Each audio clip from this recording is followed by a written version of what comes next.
And thanks to PRV and this wonderful space and reading. So, Thank you. I think we're going to sit in front of the Christmas amoeba so my first. at a safe distance. I'm going to, while we're sitting, when we're talking and standing, when we're reading, I have to ask you that question. But I wanted to start because the event itself began with a launch for the collaboration of Susan B. and Johanna Drucker, and so to just bring it back around to that, let me start by asking Johanna something about the collaborations that Susan and that she's done with Susan. That's very sweet of you.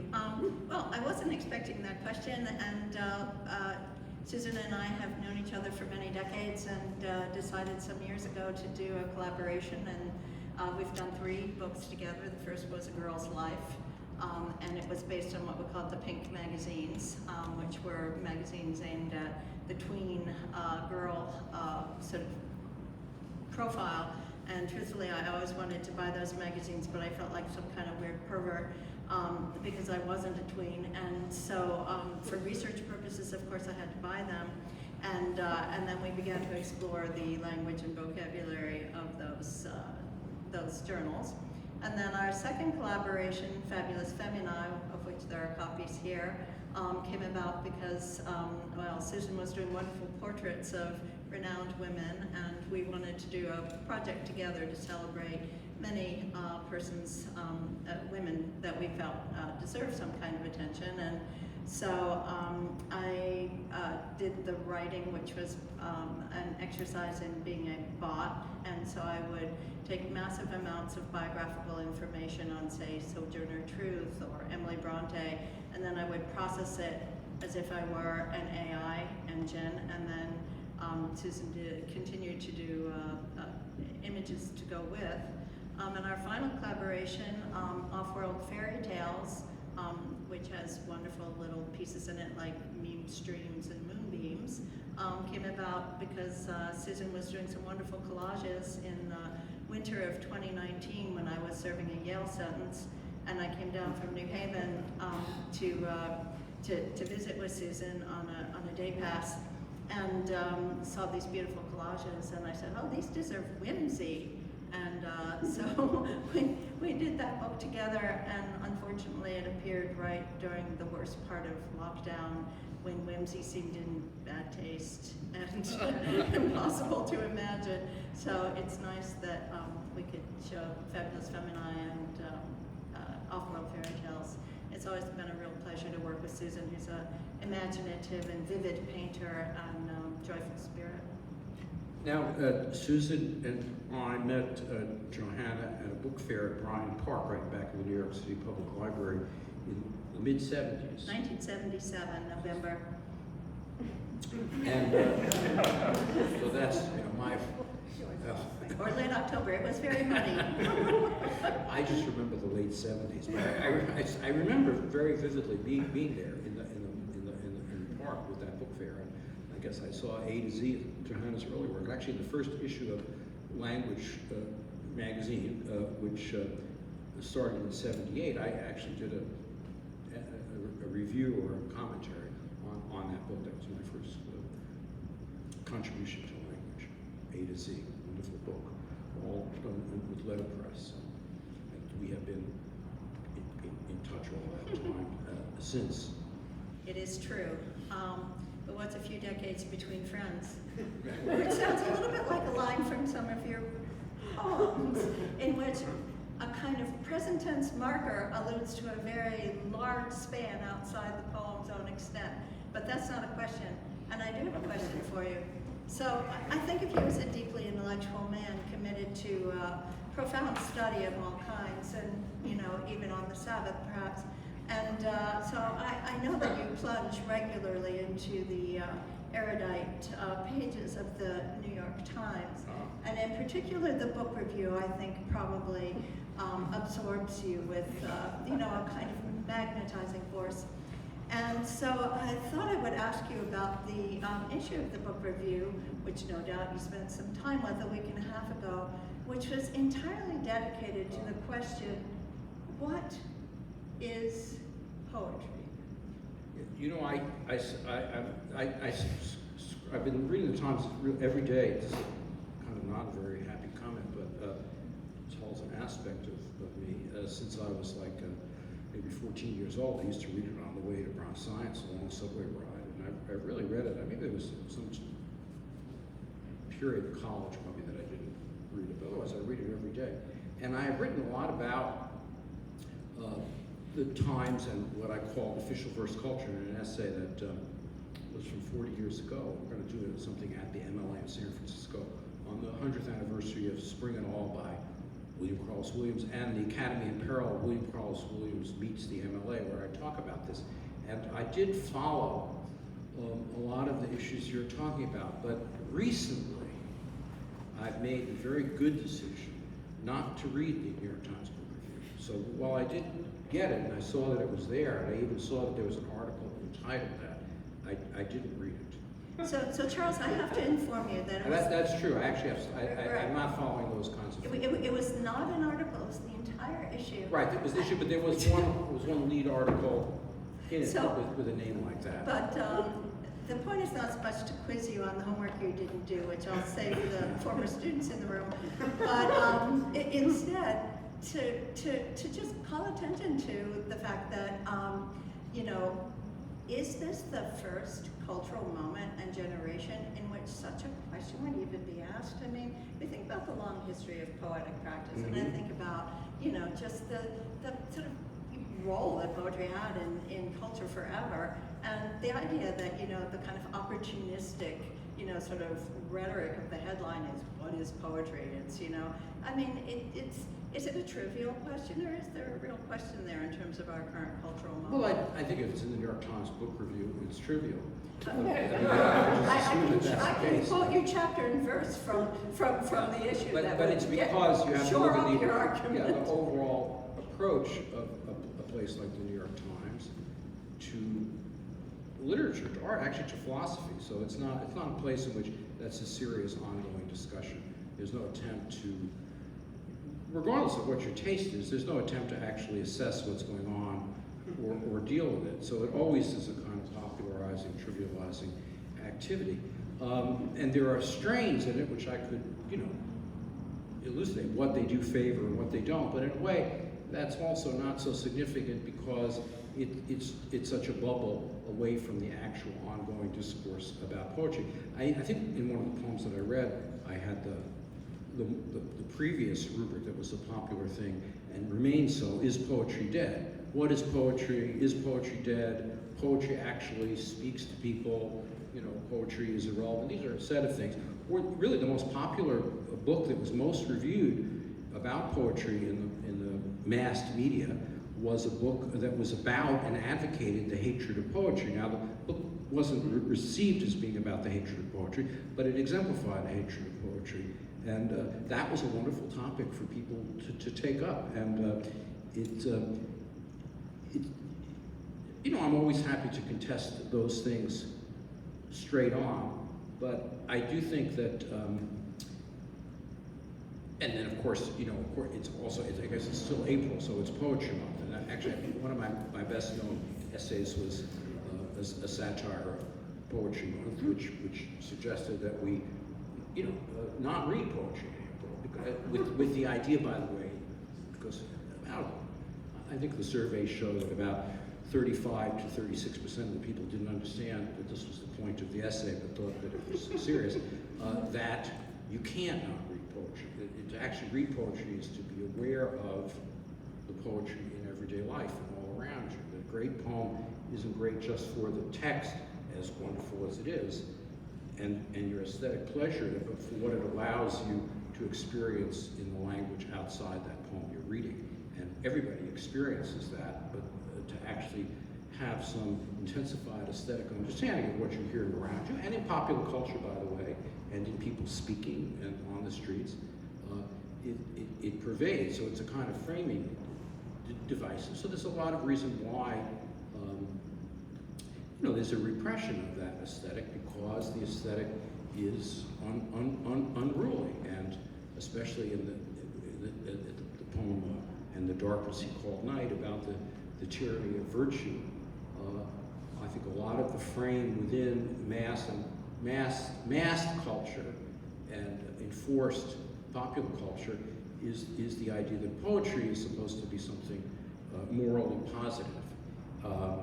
But it understands morality as a fundamentally on the opposite side of aesthetics, whereas other aspects of popular culture are not expected to be that way. And so they're actually more attractive because they're not held up to this, Right. absolutely, deafening standard.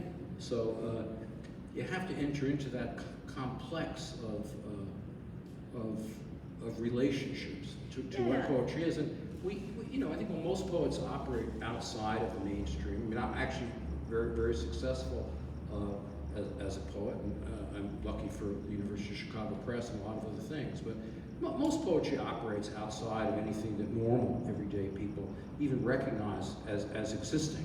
And we're all part of that. And to me, the important work for poets is to publish their own work, the work of others, to write about what they care about, and to sustain that culture of poetry. And I think it's worthwhile to criticize the mainstream, but it becomes, it's not something I want to continue to do, and I'm not doing it now, right? Charles, let's take a little sideways kind of move here, and not so much away from the mainstream, because there is a whole mainstream of poetry, and there's a whole academic world of poetry, there's a whole industry of poetry, and so forth. But the question of what is poetry in the contemporary culture is so relevant to the way you work. Okay, so when I sit and listen to your work, right, I hear an eclecticism of absorption. I hear, a kind of ear that is continually taking in, processing, transforming, reframing. And I'm always reminded of the wonderful line in your poem, Clumsy Girl. Poetry is like a swoon, but with this difference, it calls you to your senses. And again, so that active reframing seems so fundamental to the way that you, sort of work. It's always this kind of performance act that's a performative, again, a way of calling attention.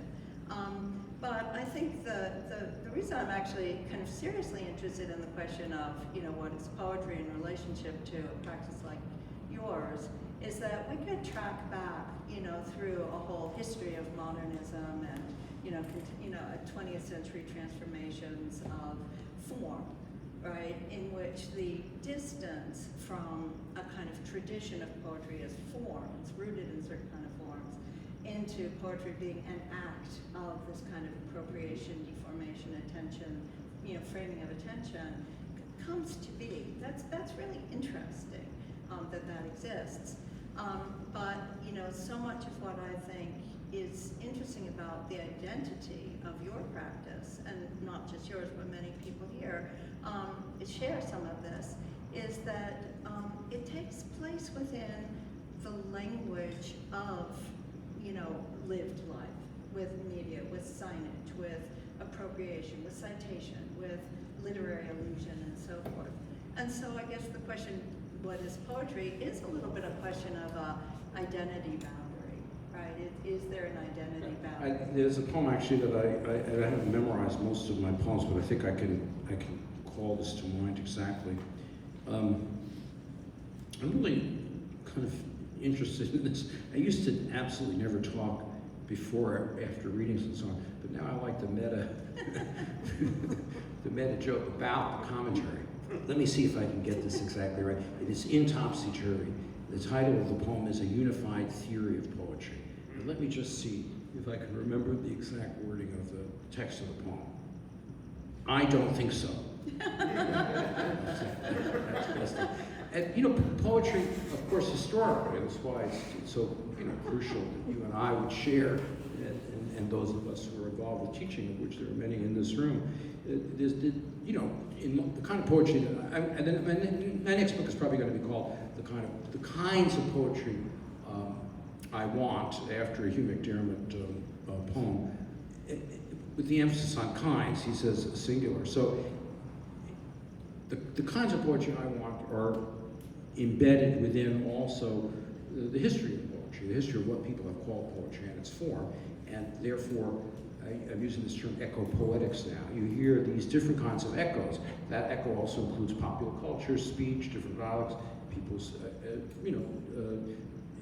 own history with languages, second languages, and so on. Those echo together, just exactly the way that you're saying. The poetry in any culture, and certainly ours, is contradictory things to people. It's like saying politics is politics good. It's like you would have in the New York Times an issue of I don't know what section it would even be. The politics issue. What is politics? I think they put that in the style section, or maybe in the sports. What is style? The poetry is actually deeply antagonistic things to different people and different cultures. It's not the same thing any more than music is. It's not. People don't like the same thing. It's not the same meaning for people. Or what is music?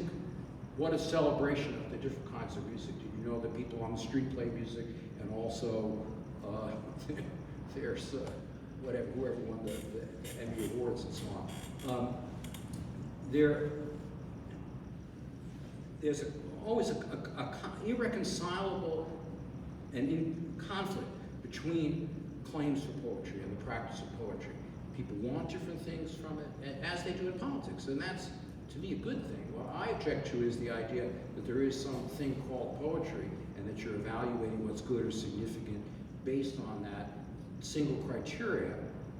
What's interesting is the irreconcilable nature of what verbal language is. But of course, verbal language is something that's fundamental to our culture as well as previous cultures. And there's no poetry, as obscure and marginalized as it is still as central an art practice and cultural practice as any other thing can possibly be in this culture. It's even more important than Twitter. Think about that. and it's probably can't be acquired by Elon Musk. So this is very important as an aspect of what poetry might be. But verbal art, it's the art form dealing with verbal language, and verbal language still constitutes how people perceive, mean, care about things, make divisions, and so on. They don't have the same concern, but still that area of our lives where we can reflect on verbal language is, for me, a way to understand what poetry is. I totally agree. I'm not going to keep these people much longer because I think probably people would like to talk to you individually. But just to finish, a couple of comments. I think what's interesting to me is that at this point in our lives and the life of the culture and so forth, that we can still find things interesting. That there are still ways to make things interesting, and there are still interesting things that we, in a sense, encounter, right, that haven't been thought. This is exciting and life-affirming in spite of everything. So, but I also think what's interesting is I think of you in contrast to the kind of academic poetry world as a kind of free-range poet, right? It's sort of caged. I like to say locally sourced. Yeah, locally sourced and free-range, right? And yet you had a very successful career within the academy where you made a space that was very creative and imaginative and innovative as well. So you've had many dimensions to your career, much influence through your work and your mentoring and so forth. But I want to finish with one question that troubles me, Charles, and continues to trouble me. And that is that it has become clear to me over the decades of my life that no writer or poet with a sense of humor has ever been awarded the Nobel Prize. And I'm wondering if you would like to take this moment publicly here to denounce your prior practice and set yourself on a path of reform. Well, I think the key thing is for the Nobel Prize to get into the Grammys and to get on Spotify. I don't think how you can pretend to win something like the Literature Award without having first gotten Grammys and to be, have multiple albums on Spotify, mystifies me. So I really feel that's the direction. In fact, when they announced one of the most recent awards, I heard the name was an American poet, and I was trying to figure it out, and I went to Spotify, and this person had no no records on Spotify. I couldn't understand how could they have gotten the Nobel Prize. So, Charles, I do not see you entering into the path of redemption. Thank you very much.